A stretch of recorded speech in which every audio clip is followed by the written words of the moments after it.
चलिए सर शुरू कर रहा हूँ मैं। सर शुरू करने से पहले मैं आपको लेके जाता हूँ अपने चैप्टर पे। सर चैप्टर का नाम ओके ये थोड़ा मैं मिटा देता हूँ, मैं देख रहा था। चलिए सर सेकेंड लास्ट चैप्टर है अपना। अपना सिर्फ एक कॉस्ट अकाउंटिंग बचेगा इसके बाद में। One of the most important chapter है सर, कम से कम 10 मार्क का तो आप एक्सपेक्ट करोगे। पिछले 4 एग्जाम में लगातार आते रहा है, इस बार भी पक्का आएगा, कोई शक नहीं। सर चैप्टर का नाम सर एम्प्लॉई। सर एम्प्लॉय जो मैं बार बार आपको बोलता था क्या, लेबर। सर किससे रिलेटेड चैप्टर है? सर लेबर से रिलेटेड चैप्टर है। सर उसके साथ में आप पढ़ोगे एम्प्लॉय की कॉस्ट। एम्प्लॉय की क्या कॉस्ट, अगर आपको याद आ रहा होगा थोड़ा बहुत, जिसने मैं पहले पढ़ा है रोवन हेल्थ से, यही बात करते थे अपन। तो साथ में फिर डायरेक्ट एक्सपेंसेस एक्सेट्रा चीज़ें अपन को पढ़नी है। सर चैप्टर छोड़ो, पहले बेसिक पे आ जाओ। तो चैप्टर छोड़ो, पहले बेसिक पे आ जाओ। सर अपन ने कॉस्ट शीट पढ़ा था। सर कॉस्ट शीट में क्या क्या आता था? सब मटेरियल आता था, डायरेक्ट लेबर आता था, डायरेक्ट एक्सपेंसेस आते थे। इस चीज़ को क्या बोलता था मैम? सब प्राइम कॉस्ट बोलते थे। सर इसके बाद में अपन क्या ऐड करते थे? सर ओवरहेड ऐड करते थे। सर ओवरहेड कौन सा वाला? सर फैक्ट्री वाला। तो इसको क्या बोलता था ma'am? Gross work cost. Sir इसमें ऐड और लेस होता था मेरा ओपनिंग और क्लोजिंग। सर मेरे को क्या मिलता था? Sir net factory cost. क्या मिलता था? Net factory cost. सर इसमें ऐड होते थे अदर ओवरहेड, जो प्रोडक्शन से रिलेटेड थोड़े बहुत रहते थे। तो क्या मिलता था मेरे को यहाँ पे? Cost of production. तो इसमें ऐड और लेस होते थे मेरा फिनिश गुड। क्या क्या मिलता मेरे को? CO GS। तो इसमें ऐड होते थे सेलिंग ओवरहेड। तो क्या मिलता था मेरे को यहाँ से? Cost of sale. I hope आप लोगों को इतना तो एटलीस्ट याद होगा कि ये सारी चीज़ें अपन को क्या क्या मिलती थी। अब सर अगर आप लोग ध्यान से देखोगे तो ये पूरा का पूरा पार्ट नीचे का कहाँ का है? ओवरहेड का है, जो अपन ऑलरेडी कवर कर चुके, हैं। सर ये मटेरियल वाला पार्ट भी आपने मटेरियल चैप्टर में कवर किया था। तो पार्ट बचते से भी दो, तो डायरेक्ट लेबर और डायरेक्ट एम्प्लॉय। तो डायरेक्ट लेबर और डायरेक्ट एम्प्लॉय, बात समझ में आ रहे हो? तो सर चीज़ कैसी है, बात समझना। सर जो दो चीज़ें हैं उसको अपन डिटेल में पढ़ेंगे यहाँ पे। सर इसमें क्या पढ़ना है, दिया हुआ रहेगा। सर बहुत सारी चीज़ें हैं। सर जैसे कि मटेरियल में अपन ने पढ़े थे, तो दो टाइप के लॉस हो सकते थे। नॉर्मल लॉस, मटेरियल का भी नॉर्मल लॉस, और एक होता था एबनॉर्मल लॉस, अगर आप लोगों को याद होगा। सर जी इसको मैं प्रोडक्ट की कॉस्ट में इंक्लूड करता था, इसको कॉस्ट में इंक्लूड करता नहीं था। इसको बोलता था कि नॉर्मली सबको होगा तो प्रोडक्ट की कॉस्ट में इंक्लूड होना चाहिए, इसमें इंक्लूड होना नहीं चाहिए। यही सारी बातें मैं बोलता था। हाँ सर यही सारी आप बातें बोलते थे, आपको लोगों को याद होना चाहिए। सर तो अगर यहाँ पे अगर मैं बात करूँ लेबर के केस में, सर लेबर के केस में को पढ़ना क्या क्या? सबसे पहले मेरे को पढ़ना पड़ेगा कॉस्ट ऑफ लेबर निकालना। क्या निकालना? कॉस्ट ऑफ लेबर निकालना। सर कैसे समझाने में? सर जैसे आपने मटेरियल में पढ़ा था, अगर आप लोगों को याद आ रहा होगा कि मैं कैश डिस्काउंट को इंक्लूड नहीं करता, याद आ रहा होगा आपको, कैश डिस्काउंट को आप लोग इंक्लूड नहीं करते थे। तो एट द सेम टाइम आप लोग बोलते थे कि आप ट्रेड डिस्काउंट को इंक्लूड करोगे। तो एट द सेम टाइम आप बोलते थे अगर GST का क्रेडिट अवेलेबल है, क्या बोल रहा मैं, GST का क्रेडिट अवेलेबल है तो उसको इंक्लूड नहीं करते थे। बात समझ में आ रही है? सर ट्रांसपोर्ट वगैरह के एक्सपेंस आप इंक्लूड करते थे। मैं बोलता था कि फैक्ट्री तक लाने का सारा खर्चा, लोडिंग अनलोडिंग एक्सेट्रा आपकी मटेरियल की कॉस्ट में इंक्लूड होता है। याद आ रहे हैं आप लोगों को बातें? सर ये चीज़ें पढ़े थे, जैसे अपन मटेरियल का कॉस्ट निकालते थे, जिस तरीके से अपन मटेरियल का कॉस्ट निकालते थे, वैसे अगर कोई नॉर्मल लॉस है, सर अगर कोई नॉर्मल लॉस है उसको भी कॉस्ट में इंक्लूड किया जाता था। पक्की बात है, ये सारी चीज़ें अपन ने पढ़ी है बेटा। हाँ सर। सर वैसे ही लेबर के कौन कौन सी चीज़ें ऐड होगी, सर लेबर के केस में कौन कौन सी चीज़ें ऐड होगी अपन को ये चैप्टर में पढ़ना है। बहुत ही छोटा सा पार्ट आएगा डायरेक्ट एक्सपेंस का, बिल्कुल ही नहीं के बरोबर है, पर इंपॉर्टेंट है कॉस्ट ऑफ लेबर। बात समझ में आ रही है? चलिए शुरू करते हैं। सर शुरू कैसे करना है? सर डायरेक्टली आप लोगों ने मेरे ख्याल से टैक्स में सैलरी सबने पढ़ चुका है। टैक्स में सैलरी अपन सबने पढ़ चुका है। तो अगर सैलरी पढ़ चुके हैं अपन ने, तो अपन को अब पता है कि सर आपकी जो सैलरी रहती है वो अलग अलग नामों से दी जाती है। आपकी जो सैलरी रहती है वो अलग अलग नामों से दी जाती है। सर कैसे? सब बेसिक, तो उसी के साथ में फिर मेरे को DA मिलता था, उसी के साथ मेरे को बोनस मिलता था। सर उसी के साथ में आप लोगों को याद होगा कि अलाउंसेस मिलते थे। सर उसी के साथ में आपको याद होगा कि परक्यूजिट्स भी मिलते थे। आप सबको ये याद आने चाहिए। सर अगर मैं सबको इंक्लूड करूँ, सर मेरे को बताओ, सब कुछ इंक्लूड करने के बाद में मैं एक चीज़ निकाल सकता हूँ, कॉस्ट टू कंपनी। ये वर्ड याद रखना, CTC। तो ये वर्ड का मतलब क्या होता है, कॉस्ट टू कंपनी, कि कंपनी को कितना कॉस्ट वो चीज़ पड़ रही है, कंपनी को कितना वो कॉस्ट पड़ रहा है। बात समझ में आई? तो सर थोड़ा सा डिस्कशन हुआ मेरा, चैप्टर अभी तक शुरू नहीं हुआ है सर। चैप्टर का अगर ओवरव्यू देखूँ तो तुमको एम्प्लॉय की कॉस्ट कंट्रोल, कि एम्प्लॉय की कॉस्ट कंट्रोल कैसे हो सकती है वो चीज़ देखनी है, जो मैं बिल्कुल नहीं पढ़ाऊंगा, तो थ्योरी पार्ट है। अटेंडेंस पेरोल फालतू, ये इंपॉर्टेंट है, ये आएगा तो मैं बताऊंगा, ये फालतू। अब कॉस्ट की बात करें तो ये बहुत इंपॉर्टेंट है, ये बहुत इंपॉर्टेंट है और ये बहुत इंपॉर्टेंट है। सर कॉस्ट कंट्रोल जब आप वर्ड यूज करते हो, क्या यूज करते हो, कॉस्ट कंट्रोल, तो सबको पहले की चीज क्या पता होनी चाहिए सर, कॉस्ट लग क्या रही है पता रहना चाहिए। तो कॉस्ट में आपको पता होना चाहिए कि आइडल टाइम की कॉस्ट कितनी है। आइडल टाइम में फिर आपको बांटना पड़ेगा, क्या वो नॉर्मल आइडल टाइम है या फिर एबनॉर्मल आइडल टाइम है। अगर एबनॉर्मल है तो उसको कंट्रोल करने का ट्राई करना चाहिए, नॉर्मल को तो आप कंट्रोल कर ही नहीं सकते। फिर सर आप ओवर टाइम किस तरीके से दे रहे हो, ये एक बात हो जाती है। और सर आप बोनस किस तरीके से देते हो, ये एक बात हो जाती है। आप बोनस किस तरीके से देते हो, ये भी एक बात हो जाती है। तो अलग अलग चीज़ें हैं, तो बनाते हैं। सबसे पहले सर, सबसे पहले क्या बात है मेरी, तो सबसे पहले बात है एम्प्लॉय का लेबर कॉस्ट। सर किसका, एम्प्लॉय का लेबर कॉस्ट। सर क्या क्या आता है उसमें, sir wages, salary, allowances, incentive. सब आपको याद होगा कि अलाउंसेस क्या होते हैं और परक्यूजिट क्या होता है, आपको अलग से नाम देंगे तो आपको पता रहना चाहिए, पक्की बात। Sir payment for over times, ये अलग से बहुत ही इंपॉर्टेंट टॉपिक है जो अपन अलग से कवर करने वाले हैं। Sir employer's contribution to provident fund और अदर वेलफेयर फंड। सर मेरे को बताओ, आपको याद होगा पीएफ, सर ऐसा फंड जिसमें एम्प्लॉयर भी पैसे डालता था और एम्प्लॉई भी पैसे डालता था, एम्प्लॉयर भी पैसे डालता था और एम्प्लॉई भी पैसे डालता था। सर एम्प्लॉयर को अगर मैं टैक्स की बात करूँ तो आपको याद आना चाहिए, एम्प्लॉयर को उसका क्या मिलता था, डिडक्शन मिलता था। और एम्प्लॉय को उसका अगर 12% ऑफ सैलरी तक डाल रहा है, 12% ऑफ सैलरी तक मिल रहा है, तो उसको उसका एग्जम्पशन था। और सर सैलरी का मतलब क्या था, basic plus DA if plus commission if, थोड़ा बहुत टैक्स आ गया, पक्की बात। सर तो ये एम्प्लॉय कॉन्ट्रीब्यूशन हमें को बताओ सर लेबर कॉस्ट में क्यों ऐड होगा। तो ये तो टैक्स अपन ने देखे एम्प्लॉई के हिसाब से, अब थोड़ा सा एम्प्लॉयर के हिसाब से सोचो, थोड़ा सा एम्प्लॉयर के हिसाब से सोचो। सर ये एम्प्लॉयर है, मान लो कि ये फंड है पीएफ का, ये पीएफ का फंड है। सर एम्प्लॉयर तो पैसे डाल रहा है इसमें, सर एम्प्लॉयर तो पैसे डाल रहा है पीएफ में, तो मान लो इसने डाले 50,000 रुपये, इसने डाले कितने, 50,000 रुपये। और एम्प्लॉयर ने अपने एम्प्लॉई को सैलरी दिया फॉर सेम 2 लाख रुपये, फॉर से कितने रुपए, 2 लाख रुपये। मेरे को बताओ कॉस्ट टू कंपनी सीटीसी कितना है, कंपनी को ये बंदे के लिए जिसको सैलरी मिल रही है उसके लिए कितने रुपए लगे। सर 2 लाख तो वो लेके गया। सर कंपनी को फर्क नहीं पड़ता कि उसने पीएफ में डाले या बंदे को दिए, कंपनी को ये फर्क पड़ता है कि उसके जेब से कितने रुपए गए। कंपनी को क्या फर्क पड़ता है कि उसके जेब से कितने रुपए गए। तो याले के इसमें सीधी सी बात है, तो 2 लाख रुपए उसने बंदे को दे दिए और 50,000 रुपये किसको दिए, एम्प्लॉयर को दे दिए।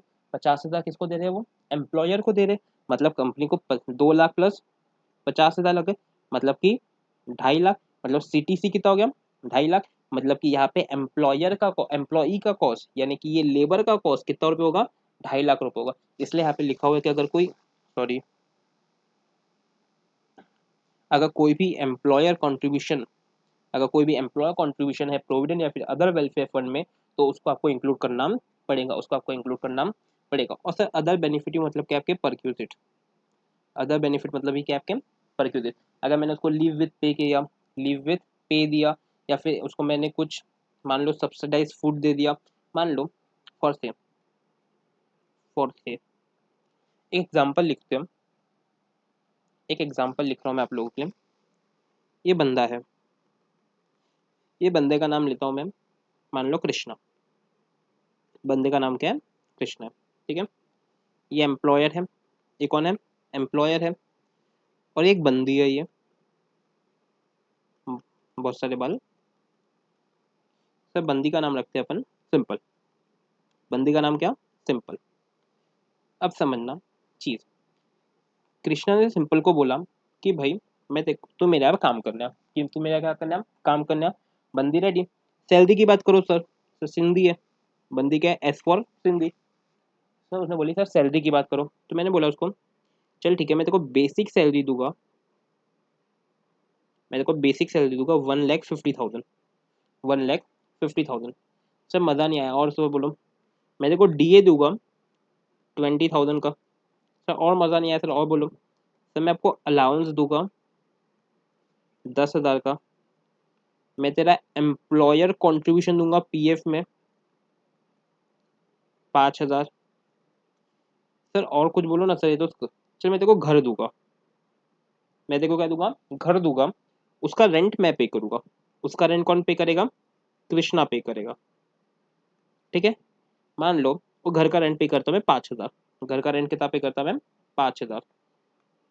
अब याले केस में आप लोग मेरे साथ में समझ रहे हैं, कॉस्ट टू कंपनी, लेबर का कॉस्ट कितना है एज पर कॉस्टिंग। लेबर का कॉस्ट क्या है एज पर कॉस्टिंग। तो ये सिंपल मैडम है। थोड़े गुस्से में, आज है 1 अप्रैल, मैडम को सैलरी मिलने वाली है। ये बंदे ने बोला था कि मेरे को कितने, एक 1,70, 1,80 और 1,90,000 रुपये देगा। 1,90,000 रुपये देगा। बंदी को मिले फोर्स। अब मेरे को तो ये बंदी को कितने रुपए मिलेंगे इन कैश? बंदी को कितने रुपए मिलेगी इन कैश? बंदी को कितने रुपए मिलेंगे? सर 1,50,000। सर डीए भी कैश में मिल जाएगा सैलरी के, और 10,000 रुपये कैश में मिल जाएंगे। सर मेरे को बताएंगे, सर मेरे को बताएंगे क्या ये 5,000 रुपये उसको मिलने वाले हैं क्या? सर नहीं, ये 5,000 किसको मिलेगा? से 5,50 मिलेगा पीएफ डिपार्टमेंट को। है इसी के पैसे। पैसे किसके अभी भी? सर उसी के पैसे है, लेकिन मिल किसको रहे? सर पीएफ डिपार्टमेंट को मिल रहे।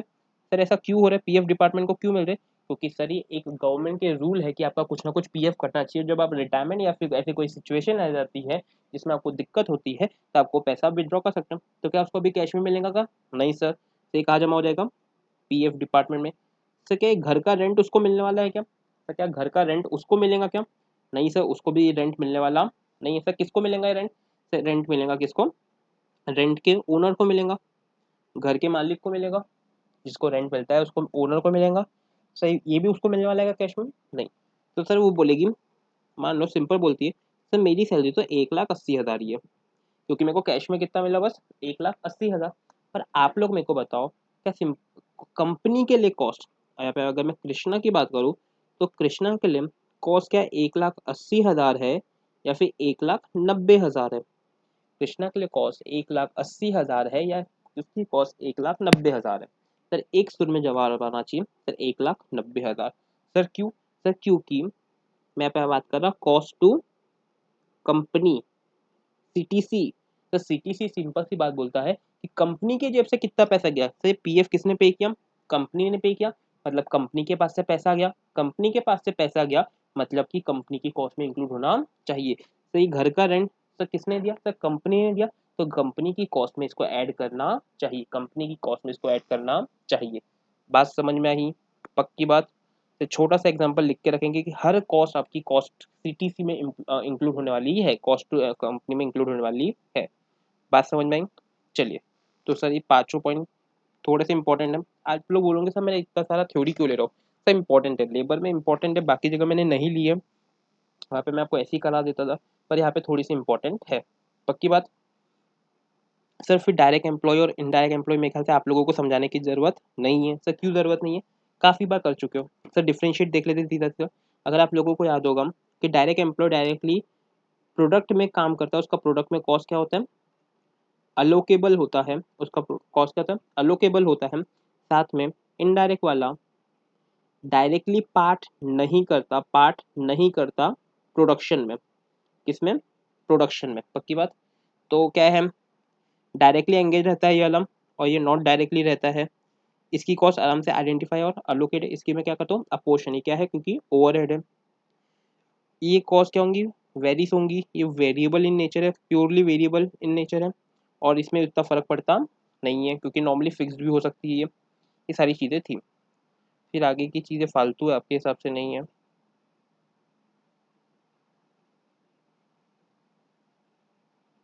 हाँ, पेज नंबर देख लो 13.11।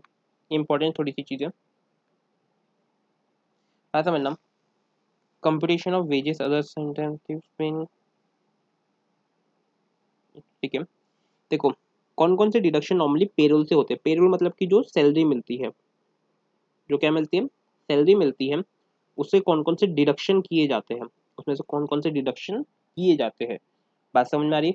मान लो कि मेरी सैलरी डिसाइड की आपकी 50,000, लेकिन 50,000 में से एम्प्लॉई का पीएफ कटने वाला है 4 से 5 हज़ार रुपये का। तो इन हैंड कितना मिलेगा? 45,000, और 5,000 उसका पीएफ कट जाएगा। बात समझ में आ रहा है?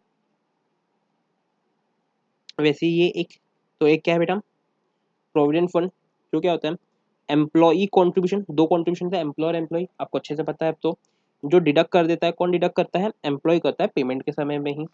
वैसे क्या होता है employee state insurance scheme, ESI, ये भी क्या होता है डिडक्ट होता है। टीडीएस, ये भी डिडक्ट होता है। साथ में प्रोफेशनल टैक्स, ये भी डिडक्ट होता है। तो अदर वॉलंटरी कॉन्ट्रीब्यूशन, अगर उसको कोई एक्स्ट्रा कॉन्ट्रीब्यूशन कटवाना है तो भी होता है। और contribution to any benevolent fund, ये होता है कुछ उसके अगर मर्जी से कोई बेनोवेलेंट फंड उसको बनवाना है तो उसके लिए वो कटवा सकता है, नॉर्मली स्कॉलरशिप वगैरह के लिए काम में आता है। फिर लोन का डिडक्शन, अगर कोई रिपेमेंट अगर करता है वो, और एनी अदर एडवांसेस ड्यूज वगैरह एक्सेट्रा, आपको एक क्वेश्चन में आराम से समझ में आ जाएगा। अगर वापस से मैं समझाऊँ तो फॉर सेम, मैं वापस से लेके आता हूँ खुद को, कृष्णा भैया,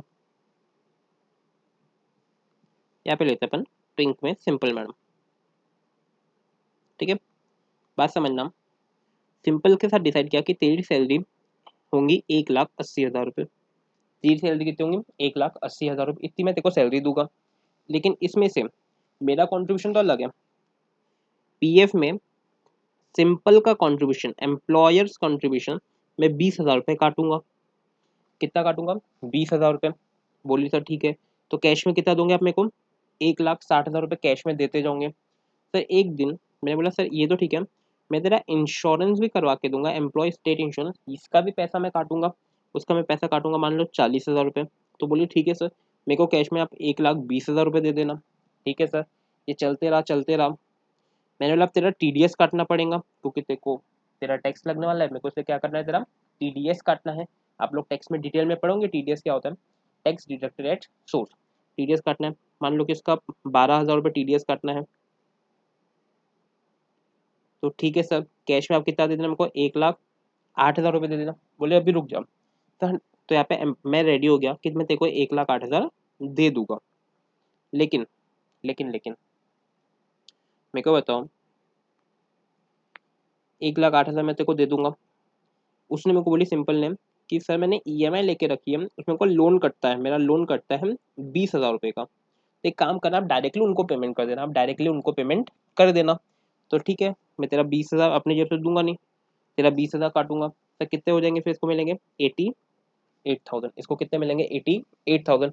मतलब सर अगर आपको क्वेश्चन में दिया हुआ है कि simple has receive a simple has receive a salary in cash of rupees 88,000, पूरी बात सुनना, simple has receive a salary in cash in of rupees 88,000, क्या सीटीसी, क्या सीटीसी 88,000 है या फिर 1,80,000 है? आप लोग सोच के बताएंगे। कॉस्ट टू कंपनी क्या 88,000 है या 1,80,000 है? मेरे को एक बात बताओ, मेरी जेब से क्यों कितना गया? मेरी जेब से तो 1,80,000 मैंने उसको दे दिए सिंपल को। फिर उसका पीएफ कटा, उसका इंश्योरेंस कटा, उसका टीडीएस कटा, उसका सब कुछ कटा, मेरे जेब से कितना गया? सर मेरे जेब से तो 1,80,000 चले गया। मेरे जेब से कितना चलेगा? 1,80,000 चले। बेटा ये सारी की सारी चीजें मेरे लिए इररेलेवेंट है, क्योंकि ये कॉस्ट, क्योंकि मेरी कॉस्ट लग चुकी है मेरे को कितनी? 1,80,000 रुपये। ये आगे की सारी चीजें मेरी लेबर की कॉस्ट में इंक्लूड होती है। मतलब कि ये 88,000 में ये 20,000 ऐड होगा, ये 12,000 ऐड होगा, ये 40,000 और ये 20,000। मतलब इन शॉर्ट मेरा सैलरी कितना है कॉस्ट टू कंपनी? 1,80,000 रुपये। मेरी कॉस्ट टू कंपनी कितनी है? 1,80,000 रुपये। बात समझ में आई? आई होप आपको समझ में आऊंगा, काफ़ी इजी सा है। अगली चीज़ पे आ जाते हैं, सर आइडल टाइम। सर क्या है? Idle time. Sir idle time क्या होता है कि जिसमें कोई प्रोडक्शन होता नहीं है, जिसमें कोई भी प्रोडक्शन होता नहीं है, यानी कि वर्कर आइडल रहता है बट पेड होता है। वो आइडल रहेगा लेकिन क्या होगा? पेड होगा। जल्दी से स्टैंडर्ड कॉस्टिंग याद करो। सर स्टैंडर्ड में मैं नॉर्मल आइडल टाइम लेता हूँ कि एबनॉर्मल आइडल टाइम लेता हूँ? तो आपको पहली जवाब आना चाहिए सर एबनॉर्मल, क्योंकि सर जो नॉर्मल रहता है वो ऑलरेडी एडजस्ट हो जाता है। अब सर वैसे आपको दो दिए हुए हैं सर, एक दिया है नॉर्मल आइडल टाइम, एक दिया है एबनॉर्मल आइडल टाइम। तो जब मैं नॉर्मल आइडल टाइम की होता हूँ it is time which can not be avoided, इस ऐसा टाइम है जिसको अवॉइड तुम नहीं कर सकते, ना ही उसको नॉर्मल कोर्स ऑफ बिजनेस में होता रहता है। तो सर कॉसेस क्या क्या है? सर मान लो ये बंदा है विजय भैया, विजय सेठ, मान लो कि ये बस से पहुंचा, ये बस से जा रहा था, ठीक है, बस से गया, ये इसका फैक्ट्री है, इसका फैक्ट्री है, ऐसा बहुत सारी अंदर अंदर चीजें हैं, ये फैक्ट्री है। ये बस ने इसको यहाँ पे उतार दी, ये बस ने यहाँ पे उसको उतार दी, मतलब यहाँ से यहाँ तक जाएगा वो, पैदल जाना पड़ेगा, तो कुछ ना कुछ टाइम पास तो होगा, यहाँ पे उसको पैसे तो मिलेंगे, पैसे मिलेंगे क्योंकि 9 बजे फैक्ट्री पहुंच चुका था। तो 9 बजे फैक्ट्री पहुंचने में, यहाँ से पहुंचने में मान लो 15 मिनट लग गए, तो 15 मिनट की सैलरी गई, 15 मिनट की सैलरी गई, तो ये भी क्या हो गया, नॉर्मल आएगा क्या? इसको तुम मना कर सकते हो कि सर नहीं तू दौड़ के आ, नहीं तो भाग के आ, ऐसा बोल सकते क्या? नहीं सर नॉर्मल है, ये होते ही रहेगा। तो वैसे फिर विजय भैया यहाँ पे मान लो कि मशीन में काम कर रहे थे, मशीन 1 पे काम करे थे, उसको बोले कि मशीन 2 पे काम कर, और मशीन 2 मान लो कि नेक्स्ट फ्लोर पे 10वें फ्लोर पे है, और ये पहले फ्लोर पे है, तो ये टाइम लगेगा जाने में, तो धीरे धीरे धीरे धीरे वो जाएगा जाएगा जाएगा, तो इसमें भी 15 मिनट लग गए, तो ये normal course of idle time है, ये टाइम चलते रहता है। वैसे ही सेटिंग अप टाइम, वैसे ही क्या है, normal rest time, lunch break and etcetera, ये सारे किसके एग्जाम्पल है बेटा? नॉर्मल आइडल टाइम के, ये सारे एग्जाम्पल किसके? नॉर्मल आइडल टाइम के। पक्का? तो सर ट्रीटमेंट तो अपन को पता है, तो इसको मैं प्रोडक्शन की कॉस्ट में इंक्लूड करता हूँ, इसको कॉस्ट को मैं माइनस करने वाला नहीं हूँ। फॉर सेम सर एग्जाम्पल दो ना, तो मान लो मैंने मेरा 1 आवर का रेट है 10 रुपये का, बंदे ने 100 आवर्स काम किए, बंदे ने कितने काम किया? 100 आवर्स काम किया, तो कितने रुपए मिलने चाहिए इसको? 1000 रुपये मिलने चाहिए। कितने रुपए मिलने चाहिए? 1000 रुपये। पर फॉर से ये 100 घंटों में 5 आवर्स नॉर्मल आइडल टाइम था। क्या था? Normal idle time. तो कितने घंटे एक्चुअली काम हुआ? 95 आवर्स। तो 95 आवर्स के भी तो भी उसको कितने रुपए मिलेंगे? 1000 रुपये ही मिलेंगे। तो थोड़ा विजुअलाइजेशन करो ना, तो मज़ा नहीं आया। तो सिंपल सा याद रखना, मान लो तुम्हारे घर पे दिवाली है, मान लो तुम्हारे घर पे क्या है? दिवाली है। मस्त मैं बनाता, रुको तुम्हारे लिए। ये तुम्हारा अच्छा खासा घर बना हुआ है, सर क्या बना हुआ है? सर घर बना हुआ है, अच्छे से बनाओ ना घर, घर है बाबा, दिवाली का समय है, ठीक है। घर में मस्त लाइटें लगी हुई है, घर में लाइट वगैरह सब कुछ लगा हुआ है, ठीक है कि बेटा? थोड़ी और ड्राइंग कर रहे? सर क्या मजाक कर रहे? सर पढ़ाओ ना, क्या टाइम पास कर रहे? रुको ना सर, मजा आएगा ना, ऐसा घर को अच्छा बनाओ।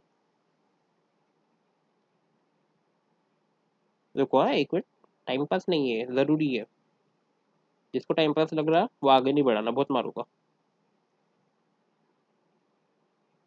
हाँ सर, एक घर बन गया सर, दिवाली का समय है, बम पेंटिंग चल रही, क्या चल रही है? पेंटिंग चल रही है। इतना एरिया बचा है पेंट करने का। सर आपने बोला पेंटर, सर आपने क्या बोला? पेंटर बोला। अपन ने बोले मैं तुमको पर आवर, जितने भी घंटे तुम काम करोगे, जितने भी घंटे तुम काम, और से ऐसा नहीं, पर आवर के हिसाब से नहीं, पर डे, पर डे के हिसाब से मैं तुमको 200 रुपये दूंगी। मैं 200 रुपये दूंगी ऐसा तुमने बोल दिया, तुम्हारी मम्मी ने बोली कि मैं तुमको 200 रुपये पर डे दूंगी, तुम काम करो, और पर पर्सन 200 रुपये मैं तुमको दूंगी, ठीक है। बंदों ने काम किए, बंदों ने काम किए, दिन भर काम किए, दोपहर को लंच हुआ, बंदे उठे, आधा घंटा खाना वाना खाए, शाम में हुआ, शाम में चाय पी के आए, फिर घर चले गए। घर जाने के पहले वो आंटी के पास है, तुम्हारी मम्मी के पास है, उन्होंने बोले पैसे। अब आंटी बोले ठीक है बेटा कितना काम किए? सर बोले सेठा ने दिन भर काम किया, 200 रुपये दो हमारे। तो बोले नहीं, 200 रुपये नहीं दूंगी। तुम लोगों ने आधा घंटे का लंच आवर लिया, तुमने 15 मिनट का टी ब्रेक लिया, तुमने 15 मिनट का वॉशरूम ब्रेक लिया। नॉर्मली एक दिन में 8-10 घंटे काम करते हैं, 4 से 10 घंटे काम करते हैं, तो हमारा 1 घंटे का 20 रुपये तय था।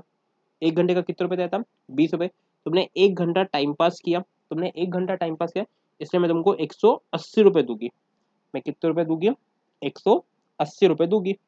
विजुअलाइज करो, बार बार सोचो एग्जाम्पल के बारे में कि तुम्हारे घर पे दिवाली है, ऐसा पेंटर आया है, पेंटर को आंटी बोल रहे हैं कि 200 रुपये नहीं मैं तेको 180 रुपये दूंगी। पेंटा बोले यार कैसी पागल औरत है ये, मेरे को नहीं, ऐसा थोड़ी होता, मैं मोर्चा लेके आऊंगा, अनशन पे बैठ जाऊंगा। तो मैं क्या बताऊँ, क्या आंटी सही है कि गलत है? क्या आंटी सही है या गलत है? बेटा यहाँ पे आंटी गलत है। क्यों गलत है? क्योंकि बेटा ये जो इन लोगों ने टाइम पास किए हैं, ये नॉर्मल है, ये नॉर्मल आइडल टाइम है। आपको इसमें इनका पैसा काटने का कोई भी चांस आपको मिलना नहीं चाहिए, आपको इसका पैसा काटने का कोई भी चांस मिलना नहीं चाहिए। तो थोड़ा सा मॉडिफाई करते हैं एग्जाम्पल, सेम चीज चल रही है, उन्होंने इतना टाइम पास अगर किया, बंदे को क्या हुआ, बंदे को घर से फोन आया, बंदे को घर से फोन आया, उसकी वाइफ, जो वाइफ थी, इसने पूरा मुंह ऐसा फुला लिया अपना, ये बंदे की वाइफ ने ऐसा पूरा मुंह फुला ली। सर क्यों फुला ली? तो कुछ तो हुआ। बंदे की वाइफ बोलती झगड़ा करने लग गई। क्यों झगड़ा करने? तुमने बोले थे आज हमारी एनिवर्सरी है, तुम दोपहर को आओगे। बंदे की वाइफ क्या बोलती, तुम हमारी आज एनिवर्सरी, तुमने बोले थे आज मैं आऊंगा, तुम अभी तक आए नहीं। और बंदे की वाइफ हो गई लाल पीली हरी नीली, लाल भी हो गई, पीली भी हो गई, हरी भी हो गई, और लाल तो बहुत ज्यादा पहले से है ही। तो ये बंदा भागा, बोला भाड़ में जाए जॉब, 1 घंटा तो मैं जाऊंगा। अरे 1 घंटा भाग गया, 1 घंटा ये भाग गया। अब मेरे को यहाँ पे बताओ, क्या ये कॉस्ट को, क्या ये कॉस्ट को इंक्लूड करना चाहिए कि नहीं चाहिए? बेटा ये कॉस्ट को आपको इंक्लूड करना नहीं चाहिए। मतलब कि अगर ये केस में अगर वो 1 घंटा जाता है और आंटी 180 रुपये उसको देती है, तो ये कॉस्ट आपकी इंक्लूड होने वाली नहीं है, ये कॉस्ट आपकी इंक्लूड होने वाली नहीं है। बात समझ में आया? सर और अच्छे से समझाओ। सर मान लो ये दोनों काम कर रहे थे, काम करते करते इनको इलेक्ट्रिसिटी की नीड थी, फोर्स इनको किसकी नीड थी? इलेक्ट्रिसिटी की नीड थी। और लाइट हो गई बंद, लाइट क्या हो गई? बंद। मस्त यहाँ पे लाइट शुरू थी, घर में लाइट शुरू थी, ऐसे हर जगह लाइट आ रही थी, और लाइट एकदम से हो गई बंद, ये हो गई पूरी ब्लैक, लाइट क्या हो गई?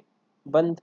अब इनकी मशीन वगैरह काम कर नहीं रही है, इनकी मशीन वगैरह काम नहीं कर रही है, तो इससे क्या हुआ, ये बंदे खाली बैठे हुए हैं। अब ये बंदे क्या है? खाली बैठे हुए हैं, ये बंदे क्या है? खाली बैठे हुए हैं। याले केस में बात समझना, क्या आंटी इनके पैसे काट सकती क्या? क्या आंटी इनके पैसे काट सकती है क्या? नहीं, इनके आंटी पैसे काट ही नहीं सकती, आंटी इनके पैसे काट ही नहीं सकती। तो क्यों? क्योंकि ये लोग तो काम करने आए हैं, ये लोग तो काम करने आए हैं। काम क्यों नहीं हो पा रहा? क्योंकि लाइट नहीं है, तो इनकी क्या गलती? तो सर और एग्जांपल को और मॉडिफाई करता हूँ मैं। मान लो एक फैक्ट्री है, राइस मिल है, एक राइस मिल है, वहाँ पे 100 वर्कर काम करते हैं, वहाँ पे 100 वर्कर काम करते हैं, पक्की बात। सर वहाँ पे लाइट हो गई बंद, लाइट हो गई बंद, क्या वहाँ पे वर्कर काम कर पाएंगे क्या? सर नहीं, वहाँ पे वर्कर काम नहीं कर पाएंगे। उसकी वजह से क्या होगा? सर वर्कर काम नहीं कर पाएंगे तो उसकी वजह से होगा कि वो सारे वर्कर पैसे तो मांगेंगे, क्योंकि वो काम करने आए हैं। सर पैसे मिलेंगे क्या? नहीं सर, पैसे तो नहीं मिलेंगे, तो पैसे तो नहीं मिलेंगे। सर ठीक है, ये भी क्या हुआ? आइडल टाइम हुआ। तो मेरे को तो इसके पहले वाला जो एग्जांपल थे, जो भाग गया था घर वाला, क्या वो आइडल टाइम था क्या? मैंने तो बोला कि उसको पेमेंट कितना मिलेगा, 180 रुपये का मिलेगा, तो इंक्लूड होगा। पर क्या वो आइडल टाइम था क्या? तो वो आइडल टाइम ही नहीं था। जो भी वो पहले वाले एग्जांपल को समझ रहे थे कि सही है, मैंने जानबूझ के थोड़ा सा गैप दिया ताकि आपके मन में वो सोचते रहो। तो अगर आपको आइडल टाइम की डेफिनेशन याद है, अगर आपको आइडल टाइम की डेफिनेशन याद है, पढ़ो क्या लिखा हुआ है। The time during which no production, word मेरे मेंटेन करना, no production is carried out, production नहीं हुआ, बट द, वो आइडल है बट क्या है वो, दे आर पेड। यहाँ पे बहुत इंपॉर्टेंट वर्ड है ये, पेड। सर क्यों? सर मेरे को बताओ, याले केस में जब वो घर भाग गया था, सर ये जब ये घर भागा था, क्या आंटी ने उसको पैसे दी क्या? आंटी ने तो उसको 180 रुपये ही दिए ना, आंटी ने उसको पेमेंट ही नहीं किया। तो बेटा वहाँ पे आइडल टाइम हुआ ही नहीं।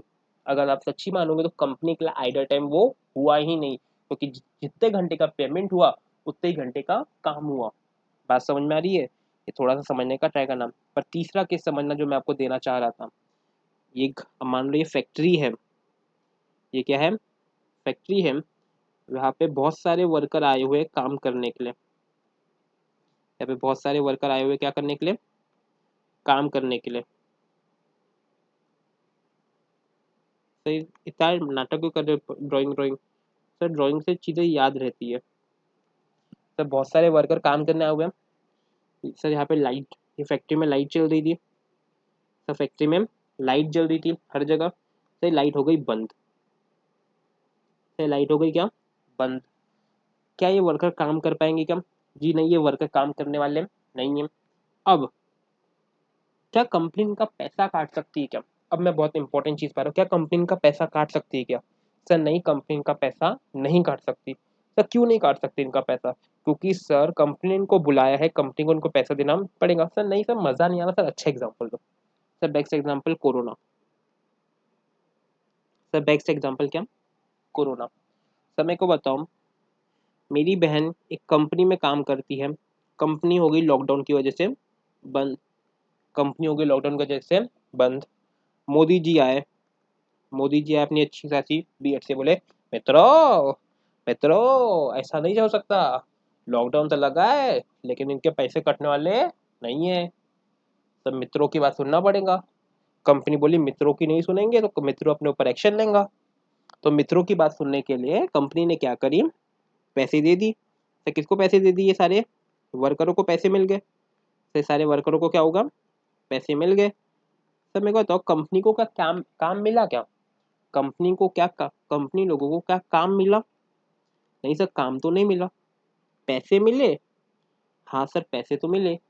सर ये जो टाइम होता है इसी को बोलते हो, जो अगर ये एबनॉर्मल रीजन की वजह से है, सर अगर ये एबनॉर्मल रीजन की वजह से है, तो इसका कॉस्ट इंक्लूड होने वाला नहीं है। सर ये जो कॉस्ट है वो कहा जाता है कॉस्टिंग, पीएनएल में जाता है। आपको मैंने बहुत बार ओवरहेड में भी समझाया था, जो एबनॉर्मल रीजन की वजह से ओवरहेड होते होते थे वो भी कहा जाते थे कॉस्टिंग पीएनएल में। वो अगर एबनॉर्मल रीजन की वजह से आपने कोई पैसा पे किया है, आपने अगर कोई पैसा पे किया है एबनॉर्मल रीजन की वजह से, वो भी कहा जाएगा कॉस्टिंग पीएनएल में जाएगा, आपकी प्रोडक्ट की कॉस्ट में इंक्लूड होने वाला नहीं है। तो फाइनल लाइन यही बोलूंगा, तो अगर ये प्रोडक्ट का कॉस्ट है, सर यहाँ पे दो तरीके के आइडल टाइम हो सकते हैं। से यहाँ पे आइडल टाइम, सर इसको अगर मैं इस तरह से लिखूं, नॉर्मल आइडल टाइम और एबनॉर्मल आइडल टाइम। सर इसके केस में इंक्लूड इन प्रोडक्ट कॉस्ट, इसको मैं प्रोडक्ट की कॉस्ट में इंक्लूड करूंगा। Does not included in product cost. इसके लिए क्या बोला मैंने, does not included in product cost. ये सारे एग्जाम्पल आप लोग लिख रहे हैं, ज़रूरी है बेटा। मैंने बहुत छोटे छोटे एग्जाम्पल दिए ताकि आप लोगों को समझ में आए, और यही सारी चीज़ें दी हुई बेटा ये वाले उसमें। ये आपको अच्छे से पढ़ना है, ये आप लोगों को एक बार अच्छे से पढ़ना है। बात समझ में आ रही है? पक्की बात। तो एक छोटा सा क्वेश्चन करते हैं। एक्स एम्प्लॉई है ABC का, उसको फॉलोइंग बेनिफिट मिलते हैं। सर बेसिक पे 10,000 इंटू 12 कर दूंगा, सर DNS इंटू 12 कर दूंगा। सर बोनस इन दोनों का है, यानी कि 14,000 इंटू 12 का 20%। तो आप ऐसा करना, 14,000 इंटू 12 इसका कितना percent, 20%। Sir other allowances 2500 into 12, तो इंटू 12 कर देना। सर एम्प्लॉयर्स कॉन्ट्रीब्यूशन क्या ये CTC में आएगा क्या? हाँ सर, कॉस्ट टू कंपनी में, क्योंकि एम्प्लॉयर की जेब से पैसा जा रहा है, मतलब कि लेबर कॉस्ट में ऐड होना चाहिए, लेबर की कॉस्ट में ऐड होना चाहिए। पक्की बात। सर अगर मेरे को बताऊँ, यहीं पर F1 पे लिखा रहता employee contribution to PF at the rate 2,000 paid from basic pay only. क्या इसको ऐड करते क्या, क्या इसको ऐड करते क्या, मतलब क्या बोलना चाहता है, एट द रेट है ये, कि अगर एम्प्लॉय कंट्रीब्यूशन है 2,000 रुपये, जो मैं बेसिक पे में से पे कर रहा हूँ, तो क्या इसको ऐड करना चाहिए या नहीं करना चाहिए? सर जल्दी से मेरे को बताओ, ऐड करना चाहिए कि नहीं करना चाहिए? सर नहीं करना चाहिए। जिसने भी हाँ सोचा होगा गलत है, जिसने भी हाँ सोचा है वो गलत है। सर क्यों गलत है, बात समझना। ये मैं हूँ, ये कृष्णा मैम, ठीक है। मैंने यहाँ पे एक जन को जॉब पे रखा, मैंने इसकी सैलरी रखी 10,000 रुपये। मैंने सैलरी कितनी रखी, 10,000 रुपये। फाइनल सैलरी 10,000 था। इसमें से employee contribution to PF, employee contribution to PF था जो मैं ही पे करता था 2,000 रुपये, और एम्प्लॉयर कॉन्ट्रीब्यूशन पीएफ था मान लो 3,000 रुपये। एम्प्लॉय कॉन्ट्रीब्यूशन 2,000, ये एम्प्लॉय है और ये एम्प्लॉयर है, एक एम्प्लॉय और एक एम्प्लॉयर है, और उसका सैलरी कितना है 10,000 रुपये। और जो ये एम्प्लॉय का पीएफ है 2,000 में से जाता है, ये जो एम्प्लॉय का पीएफ है वो 2,000 से जाता है। अब मेरे को बताइए सर, कॉस्ट टू कंपनी निकालना है, CTC, cost to company. Sir मैंने अपनी जेब से, ऐसा अपना इमेजिन करो आपकी जेब में 10,000 रुपये है, मैंने 10,000 रुपये निकाल के ये बंदी को दे दिए, ये बंदी को दे दिए, तो सर मेरी जेब से कितने चले गए, 10,000 चले गए, 10,000 गए। साथ में अब सोचो, मैंने ऐसे 3,000 रुपये निकाले और पीएफ डिपार्टमेंट को दे दिए, क्योंकि एम्प्लॉयर का कॉन्ट्रीब्यूशन देना है, मतलब एम्प्लॉयर की जेब से पैसे जाना चाहिए, तो मैंने 3,000 रुपये किसको दे दिए, पीएफ वालों को दे दिए। 3,000 रुपये पीएफ, मतलब 10,000 किसको दिए, बंदी को दिए, और ये पीएफ वालों को दे दिए। प्लस अब मेरे दिमाग में बत्ती जली, भाई मैंने 10,000 रुपये तो दे दिए बंदी को, मैंने 10,000 रुपये तो दे दिए, बात समझ में आ रही है, इतना हो गया। अब आए पीएफ वाले, पीएफ वाले बोले कि भैया एम्प्लॉय कंट्रीब्यूशन भी दो, एम्प्लॉय कंट्रीब्यूशन भी दो। तो अगर मैं आपको थोड़ा सा लेके जाऊँ वाले चैप्टर में, पीजीबीपी चैप्टर में, आपको याद होगा कि दो टाइप के contribution, employees contribution, employee contribution. Employers contribution कहाँ आता था, सही आप पे कर सकते थे up to the date of return, employee contribution date of क्या, रेलिवेंट एक्ट, अगर आपको याद होगा। सर इसमें खासियत ये है कि एम्प्लॉयर का कंट्रीब्यूशन और एम्प्लॉय का कंट्रीब्यूशन दोनों ही एम्प्लॉयर पे करता है, दोनों ही कौन पे करता है, एम्प्लॉयर पे करता है। तो बहुत ज़्यादा ज़रूरी है, लिख के रखेंगे, एम्प्लॉई का कंट्रीब्यूशन और एम्प्लॉयर का कंट्रीब्यूशन दोनों ही कौन पे करता है, एम्प्लॉयर पे करता है। सर तो इससे फ़र्क क्या पड़ता है सर, अगर एम्प्लॉयर पे कर रहा है तो एम्प्लॉयर क्या, एम्प्लॉयर खुद का कंट्रीब्यूशन तो खुद से देगा, खुद का कंट्रीब्यूशन तो खुद से देगा, लेकिन जो ये एम्प्लॉई का कंट्रीब्यूशन है वो किससे मांगेगा, सर एम्प्लॉई से मांगेगा। सर किससे मांगेगा, एम्प्लॉई से मांगेगा। और सर अगर एम्प्लॉई से मांगेगा मतलब सीधी सी बात है, सर उसकी सैलरी में से ये कट करेगा, उसकी सैलरी में से कट करेगा। तो सर यहाँ पे समझना, सर पीएफ वालों को 2,000 देने पड़ेंगे मुझे, सर किसको देने पड़ेंगे, पीएफ वाले को, सर ये एम्प्लॉयर का, सर ये एम्प्लॉय का, और साथ में सर मैं 2,000 कट भी कर दूंगा, सर मैं 2,000 कट भी कर दूंगा in the name of PF, किसके नाम से, सर एम्प्लॉय के नाम से। तो इन शॉर्ट अगर मैं बोलूँ तो 2,000 क्या हुआ, कैंसिल हो गया, मतलब कॉस्ट टू कंपनी कितना आएगा, सिर्फ सर 13,000। सर आप समझाना क्या चाहते थे, सर मैं ये समझाना चाहता कि जो एम्प्लॉय का कंट्रीब्यूशन है, वो एम्प्लॉय का कंट्रीब्यूशन आपके लिए कोई भी मतलब रखता नहीं है, आपको पूरी तरीके से उसको क्या करना है, इग्नोर करना है। आपको क्या करना है बेटा, इग्नोर करना है। बात समझ में आई, पक्की बात। सर अगर क्वेश्चन में लिखा रहे basic salary after deducting PF, sir basic salary after deducting PF, same question में क्या होगा, सर आफ्टर डिडक्टिंग पीएफ से यहाँ पे मेरे को 10,000 दिया रहेगा कि 8,000 दिया रहेगा, सर मेरे को ये 8,000 दिया रहेगा। तो अब कैलकुलेट करो, तो ये 8,000 मैंने बंदी को सैलरी दी, प्लस 3,000 मैंने पीएफ वालों को दिए, प्लस 2,000 मैंने वापस से पीएफ वालों को दिए।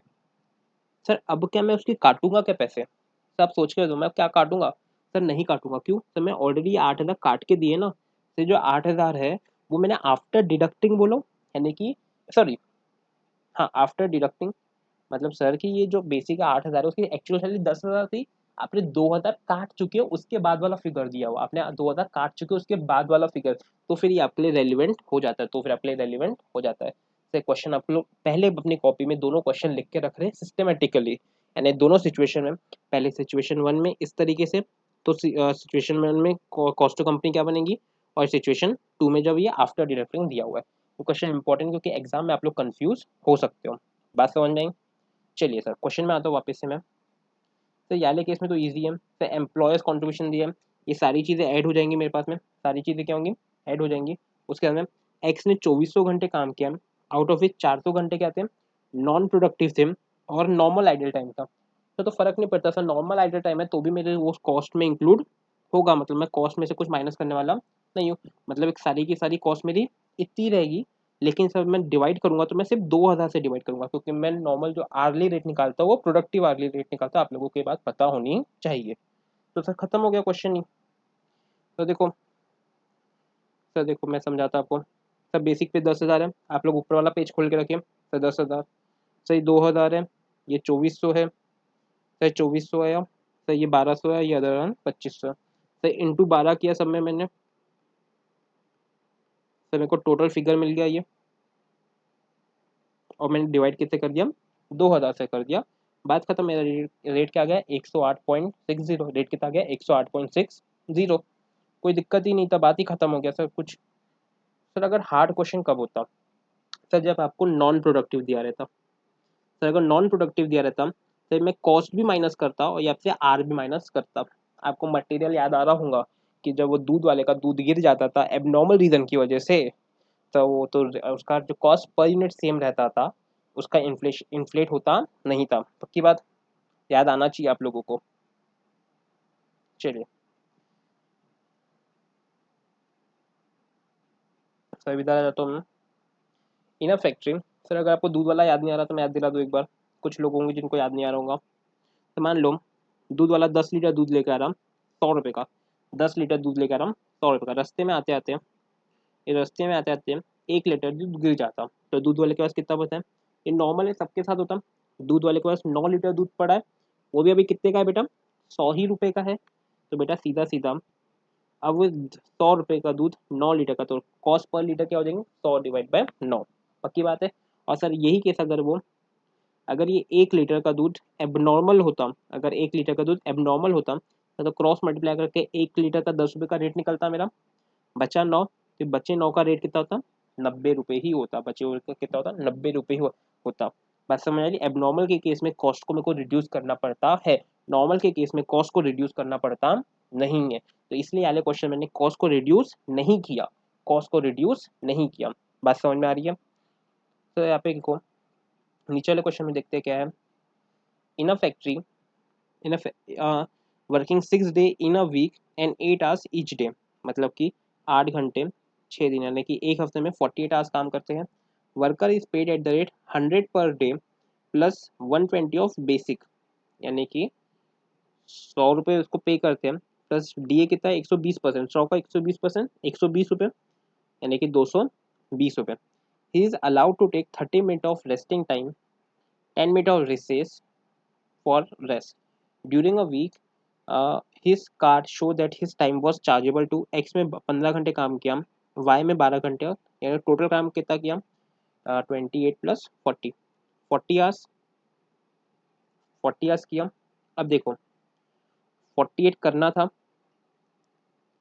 तो उससे पहले एबनॉर्मल नॉर्मल आइडल टाइम निकाल लो। तो नॉर्मल आइडल टाइम कैसे, 30 मिनट का उसको लंच ब्रेक है, 10 मिनट का और उसको रेस्टिंग टाइम है पर डे, यानी कितना हो गया, 40 मिनट। सर 40 मिनट 6 दिन तक है, एक दिन में 40, और काम कितने दिन है, 6 डेज, मतलब कि 14 × 6 कितना हो जाएगा, 240 मिनट। इट मीन्स कितना, 4 आवर्स, मीन्स कितना, 4 आवर्स। अब देखो 48 आवर्स करने थे, 4 आवर्स था नॉर्मल आइडल टाइम, यानी कि करना कितना चाहिए था, 44 आवर्स काम करना चाहिए था, लेकिन किया कितना, 40 आवर्स, मतलब कि 4 आवर्स क्या हुआ, एबनॉर्मल आइडल टाइम। 4 आवर क्या हो गया, एबनॉर्मल आइडल टाइम। बात समझ में आई, बहुत सिंपल सा था। तो वापस से आ जाओ, सोल्यूशन दिखा देता हूँ आपको मैं। Total effective job in a week, 8 hours काम करता है वो। तो इसने थोड़ा अजीब तरीके से निकाला है, दिखा देता हूँ। एक वीक में वो 8 घंटे काम करता है रोज का, रोज का आधा ये, उसमें से 40 मिनट का उसको ब्रेक अलाउड है, 40 मिनट का क्या ब्रेक अलाउड है। तो सर उसने उसको इंटू कर दिया फिर 6 से, तो आपको उसका आ जाएगा 44। अगर आपको ये समझ में नहीं आ रहा तो एक बात समझना, 8 दिन काम करना है, 8 घंटे काम करना है 6 दिन तक, यानी कितने कितने आवर्स, 48 आवर्स। कितने आवर्स, 48 आवर्स। सर उसमें से 40 मिनट रोज का ब्रेक अलाउड है, और कितने दिन तक, यानी 240 आवर्स तक, 240 मिनट्स। ये कितने 4 आवर्स होते हैं, यानी कितना हो जाएगा ये, इन शॉर्ट 44 ही हो जाएगा। पक्की बात। Total wages for a week, अब टोटल वेजेस कितनी मिली उसको, सर 100 रुपये इधर मिली, सर 100 रुपये इतनी मिली, 120 यानी कि ये कितना हो जाएगा 220, 220 इंटू 6, ये कितना हो जाएगा 1320 रुपये, 1320 रुपये पक्का। तब वेज रेट पर आर कितना हो गया, मतलब कि देखो 1320 रुपये और दिन में उसको 8 घंटे काम करने, तो 1320 डिवाइड बाय 8 करोगे तो आपका कितना आ जाएगा 30 रुपये, कितना आ जाएगा 30 रुपये, पक्की बात। सर एक सेकेंड रुक जाओ,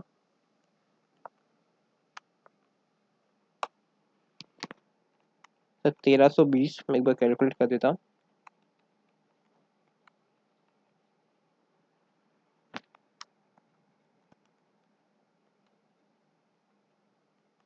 सॉरी आपका वीडियो टेढ़ा हो गया होगा, सॉरी। तो 1320 डिवाइडेड बाय 44 करना है, डिवाइड बाय 44, मेरी गलती हो गई, 44 करना है। इफेक्टिव टाइम कितना है, क्योंकि 44 का है तो आपका रेट कितना आ जाएगा पर आर 30 रुपये, पक्का। तो टाइम वेस्टेड कितना है बेटा, 4 घंटे अपन ने ऊपर निकाले, तो टोटल रिड्यूस कितना करना पड़ेगा, 4 आर इंटू यानी 120 रुपये, तो कितने रुपये 120 रुपये। तो मतलब कि अब देखो काम कैसा किया उसने, 15 घंटे इधर, 12 इधर, 13 इधर, तो कैसे चार्ज होगा, 15 के हिसाब से इधर 30, 12 के हिसाब से 30, 13 के हिसाब से 30, और सर ये एबनॉर्मल कॉस्टिंग में चले जाएगा 4 के हिसाब से 30, हो जाएगा 4 के हिसाब से 30, क्योंकि पेमेंट कितना हुआ है 1320 रुपये का। सर पेमेंट कितना हुआ है 1320 का, आपको इसमें समझ में आ जाओगे हम। सर ये 1320 में एनालिसिस करो, सर 1320 रुपये पेमेंट हुआ, सर कैसे समझा नहीं, सर क्योंकि उसने, सर 1320 कैसे निकाले आपने, सही देखो 6 डेज काम किया उसने 220 के हिसाब से, तो 1320 रुपये उसको मिले। तो 1320 में दो आइडल टाइम है, एक है नॉर्मल वाला और एक है एबनॉर्मल वाला, पक्की बात। सर नॉर्मल वाले को मैं जॉब्स जो हो रही है उसकी कॉस्ट में इंक्लूड करता हूँ, जॉब जो हो रही है उसकी कॉस्ट में इंक्लूड करता हूँ, और इसको इंक्लूड करता नहीं हूँ। तो 1320 का मैंने पर आवर रेट निकाल लिया, तो मैंने 48 का आवर्स काम करने चाहिए थे, minus normal normal idle time, normal idle time, पक्की बात। सर अगर आपको याद आ रहा होगा, अपने प्रोसेस में एक फॉर्मूला पढ़े थे, total cost minus scrap of normal loss divided by total output minus normal loss का आउटपुट, याद है कॉस्ट पर यूनिट का। तो यहाँ पे कॉस्ट पर आर का अगर मैं निकालूँ, टोटल कॉस्ट 1320 है, कोई स्क्रैप तो होती नहीं है नॉर्मल लॉस जो आइडल टाइम हो, divided by total output, total hours कितने हैं 48 माइनस नॉर्मल आवर्स कितने हैं 4, तो 1320 डिवाइडेड बाय 44, इससे आपको 30 का मिल जाएगा क्या पर आवर का रेट। तो तब 30 के हिसाब से आप ये पूरी की पूरी जॉब्स में अलोकेट कर दोगे, यानी कि 15 इंटू 30, 12 इंटू 30, 17 इंटू 30, और ये सब कितने आवर्स हुए 40 आवर्स। तो बचे हुए 4 कहाँ चले जाएंगे आपके एबनॉर्मल में चले जाएंगे, बचे हुए 4 कहाँ चले जाएंगे एबनॉर्मल में चले जाएंगे। बात समझ में आई पक्का अच्छे से, कोई दिक्कत कोई परेशानी, बहुत इजीली समझाने का ट्राई किया मैंने आपको। कॉस्ट टू कंपनी का ये टॉपिक था, काफ़ी अच्छा टॉपिक है, काफ़ी समझदार वाला टॉपिक है, आपको ये समझना चाहिए, पक्का है। आगे बढ़ूँ हम, चलिए सर इसको ऑफ कर रहा हूँ, आपको नेक्स्ट वीडियो में मिलते हैं।